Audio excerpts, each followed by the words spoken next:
अरे बाबा, हे बघा आजीबाईचा मित्रांनो, घरकुल मंजूर असूनही जर एखादी निराधार गरीब बेसहारा व्यक्ती घर बांधू शकत नसेल तर अशा लोकांकडून ग्रामपंचायतीने घरपळा घ्यायचा का? मित्रांनो, ही घरकुल का नको म्हटली माहितीये का? त्या लोकांना घर तिला मंजूर होणार होतं, पण घरकुल एका कारणासाठी नाही म्हटली. ते कारण तिच्या तोंडून ऐकायचंय का? तर आम्हाला घरफळा भरायची ताकद आहे का? आपल्या एका टायमाला असलं तर दुसऱ्या टायमाला भेट नाही.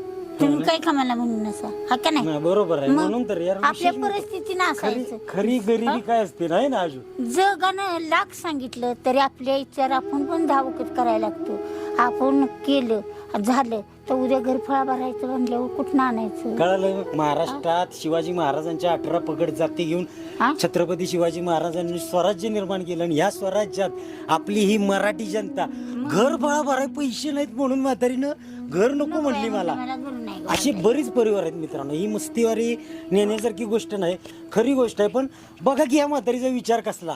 घर मंजूर होऊन आले की, पण घर भाडा कसा भरायचा म्हणून घर नको म्हणलेली म्हातारी. या महाराष्ट्रातल्या सर्व ग्रामपंचायतीमध्ये अशी जी निराधार लोक आहेत ज्यांना घरं नाहीत आणि घरं मंजूर झाले, ती बांधून देण्यापर्यंत थांबशील काय माझी तू?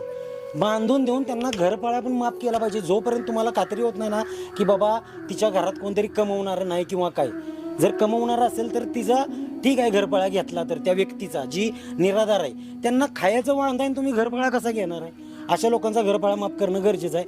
कमेंटमध्ये सांगा मित्रांनो, तुम्हाला काय वाटतं? अशा लोकांचा घरफाळा घेतला पाहिजे का ग्रामपंचायतीने?